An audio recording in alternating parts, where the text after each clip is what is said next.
시청자 여러분 안녕하십니까? BOA 뉴스투데이 시작합니다.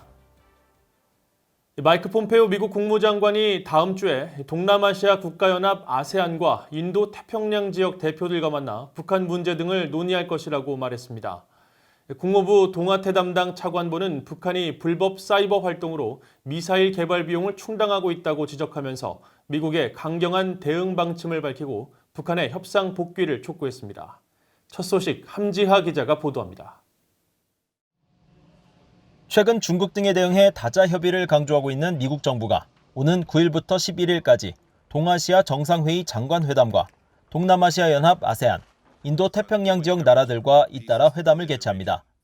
미국 국무부는 2일 이 같은 화상회담 일정을 공개하면서 마이크 폼페오 국무장관이 잇따라 참석해 영내 정치 안보 문제들을 논의한다고 밝혔습니다. 특히 폼페오 장관은 11일 제27차 아세안 지역 안보 포럼 외교장관 회의에 참석해 한반도의 평화와 안전 보장의 중요성을 거듭 강조하면서 인도 태평양 지역의 여성, 평화, 안보 등을 진전시키기 위한 미국의 노력을 강조할 예정입니다. I look forward to seeing my ASEAN Indo-Pacific counterparts next week at a host of virtual meetings. We'll have discussions that will be wide-ranging, including on COVID, North Korea, South China Sea, Hong Kong, and Burma's Rakhine State. 폼페오 장관과 함께 기자회견에 참석한 데이비드 스틸웰 국무부 동아태 담당 차관보는 북한의 불법 사이버 활동에 대한 미국 정부의 강경한 대응 입장을 다시 강조했습니다. 북한은 불법 사이버 활동을 통해 미사일 개발 비용을 충당하고 있다고 지적했습니다. But again, there's strong evidence that they do operate in that regard. And the goal, I find, is to get currencies, to get funding to continue with missile procurement and the rest. So the quicker we can slow or stop that, the better off we'll all be, safer we'll be. 스틸웰 차관보는 그러면서 많은 사이버 행위자들이 분산된 형태로 여러 지역에서 활동하고 있다는 점도 지적했습니다. 최근 미국 정부 부처 합동으로 북한의 탄도미사일 부품 조달에 대한 주의보를 발령한 데 대해서는 트럼프 행정부가 어느 누구보다 훨씬 더 많은 강력한 행동을 취했다면서 지속적인 대응 입장을 밝혔습니다.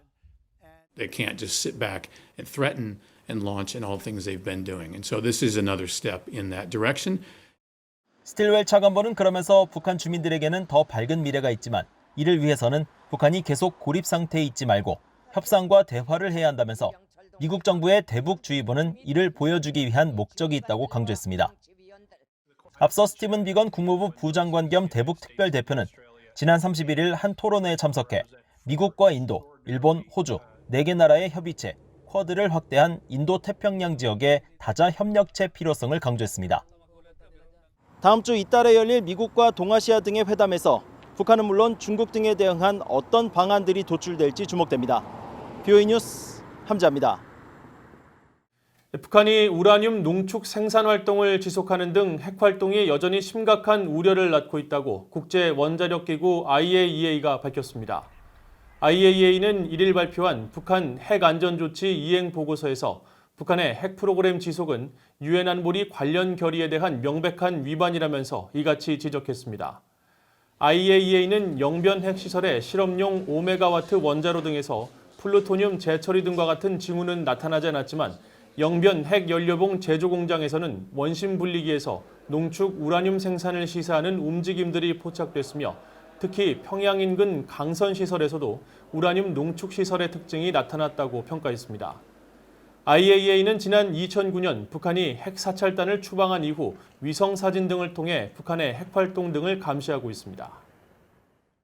북한의 외환 보유액이 최근 대북 제재 여파로 몇 년 동안 급감한 것으로 파악되고 있습니다. 전문가들은 북한의 외환 보유고가 아직 고갈 수준은 아니지만 어려움을 겪고 있는 북한 당국이 수입을 대폭 줄이면서 비공식 무역과 불법 활동으로 10억 달러가량의 외화를 벌어들이며 버티기 전략을 구사하고 있다고 분석했습니다. 김영권 기자가 보도합니다. 전문가들은 북한의 외환 보유액이 북한 정권의 6차 핵실험 이후 2017년부터 본격화된 유엔 등 국제사회의 고강도 제재로 크게 줄어든 것으로 추정해왔습니다. 북한의 무역수지 적자가 2017년에 20억, 2018년 23억, 2019년 26억 달러를 기록했기 때문에 3년간 70억 달러에 달하는 무역수지 적자로 외화가 고갈될 가능성이 커지고 있다고 전망하는 겁니다. The drivers are indeed suggesting that they may be running low. because North Korea needs to continue to import a number of things for its economy to survive, and it cannot export very much. So the trade balance doesn't look too good. 북한의 외화 보유량을 2018년 기준 25억에서 58억 달러로 추정했던 한국한양대 장형수 교수는 북한의 외화가 아직 고갈 수준은 아니라고 평가했습니다. 올해 유엔 안보리 대북제재위원회 보고서 등의 자료를 분석한 결과 북한이 석탄과 모래, 수산물 등의 불법 판적, 해킹 활동 등을 통해 벌어들인 수익이 기존 추정액보다 좀 더 많은 것으로 보이며 다른 비공식 경로로 지난해까지 적어도 매년 10억에서 11억 달러를 벌어 외화 부족을 채우고 있다는 겁니다.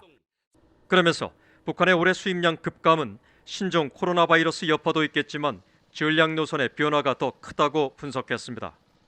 이제부터는 그동안의 전략을 바꾼 거예요. 그동안에 이제 그 평양 주민들한테 잘 소비재 막 풀어주고 흥청망청 하면서도 김정은은 버틸 수 있다고 생각을 했는데 이제는 그거는 아니다 이거죠. 그건 아니니까 이제는 전략으로 들어가기 시작해야 된다. 그게 이제 그 수입을 줄이고 옛날로 돌아가는 거예요. 특히 올해 수입액을 지난해 3분의 1로 줄일 경우 비공식 불법 활동을 통한 외화 수익을 적용할 때 외화 수지가 흑자로 전환할 가능성도 있다는 지적입니다.